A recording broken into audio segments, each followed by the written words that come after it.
ঠিক আছে, সবাইকে আসসালামু আলাইকুম। গাবতলী হাটে সবাইকে স্বাগতম। আজকে আমরা দেখাচ্ছি যে নাসির ব্যাপারীর ডগায় ওনার যে বড় বড় গরু আছে তা দেখাবো এবং রিভিউ করবো। আসেন। এখানে দেখা যাচ্ছে যে ওনার এই গরুটি ইতিমধ্যে একটা বিক্রি হয়ে গিয়েছে। উনি 5 লক্ষ টাকার উপরে চাচ্ছে এরকম গরু। উনি কিছুক্ষণ আগে একটা গরু বিক্রি করেছেন 5 লক্ষ টাকা, সাহেব জাতের গরু। মাশাআল্লাহ অনেক বড় এবং খুবই সুন্দর সাইজের গরু দেখতে পাচ্ছেন, যেমন সাইজ গরুটার খুবই সুন্দর সাহেব জাতের গরু। নেক্সট দেখাই, এটাও এটাও 5-এর উপরে চাওয়া হচ্ছে। নাসির ব্যাপারীর ডগায় 5 লক্ষ টাকার উপরে উনি এটা আস্কিং করছেন। অবশ্যই কথা বলা যাবে এবং দামাদামি করা যাবে।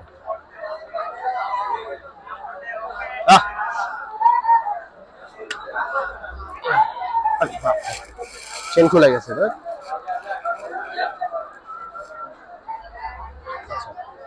এরপরে এটাও একটা বিশাল সাইজের গরু। এটা 500 অথবা 5-এর উপরে চাওয়া হচ্ছে। মেহেরপুর জেলা থেকে এই গরুটা অ্যাকচুয়ালি আনা হয়েছে এবং 5-এর উপরে বলতে পারেন। এটা হচ্ছে 5-এর উপরে যেতে হবে।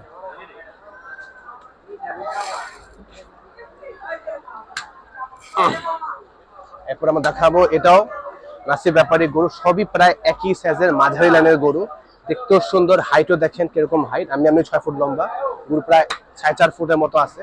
খুবই সুন্দর একটা সাহেওয়াল গরু। এরপরে হালকা পাকড়া এর মধ্যে একটা গরু, বিশাল একটা সাইজ দেখতে পাচ্ছেন, খুবই সুন্দর একটা গরু।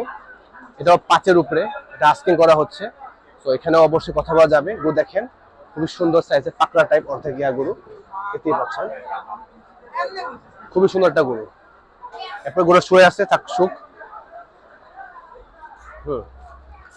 গরুটা আপনি আমার হাইট দেখেন আর গরু হাইট দেখেন, বুঝতে পারছেন গরুটা খুবই সুন্দর একটা গরু, সাহেওয়াল জাতের দেশাল একটা গরু। এটা কিন্তু বাকি গরু থেকে একটু বড় আমার কাছে মনে হচ্ছে। লাল লাল সবার একটা ফেভারিট কালার এই গরু, এই কোরবানি হাটের জন্য। দেখতে পাচ্ছেন খুবই সুন্দর, খুবই সুন্দর একটা গরু। এরপর হচ্ছে এই গরু খুবই ঠান্ডা, দূর থেকে আমি দেখতে বুঝতে পারছি। এটা প্রায় সেম সাইজ, একটু ছোট, এই পাশের থেকে একটু ছোট। এটা খুব সুন্দর একটা গরু, ইনশাল্লাহ মেহেরপুরের গরু। আর হচ্ছে এটা হচ্ছে গিয়ে নাসির ব্যাপারীর গরু। আচ্ছা, গরুটা শুয়ে আছে, থাক, গরুটাকে আমরা উঠালাম না। এবং এটা হচ্ছে গিয়ে শেষ লাইনের মধ্যে এটা একটা গরু। এটাও খুবই সুন্দর দেশাল একটা সাহেওয়াল জাতের গরু দেখতে পাচ্ছেন। গরুটা খুবই সুন্দর, সিংহ দ্বিহরণ করা, দেখেন যদি সিং টিং নাই। হ্যাঁ, লাইভ করছে না। এবং এটা কিছুটা মনে হয় কিছুটা ব্রাহ্মার ছোপ আছে, আমি শিওর না, বাট মেবি সেটা ব্রাহ্মা এবং হচ্ছে গিয়ে সাহেওয়ালের ক্রস হতে পারে। গরুটা খুব সুন্দর দেখতে পাবেন। আমার হাইট দেখেন আর গরুটা দেখেন, আমি 5 ফুট 8 ইঞ্চি লম্বা। গরুটা প্রায় আমার এই সাইজের গরু, খুবই সুন্দর একটা গরু। আচ্ছা, এই মনে হয় শেষ গরু নাসির ব্যাপারে, আজকের কালেকশনের শেষ গরু শুয়ে আছে। তো এটিও প্রায় 5-এর উপরে তুমি হাঁকা হচ্ছে। তো এই বছর নাসির ব্যাপারে এভারেজ দাম হচ্ছে 5-এর উপরে কথা বলতে হবে, উনি এটা সেট করে রেখেছেন। তো আপনাকে এই বছর হলে আপনাকে আসতে হবে।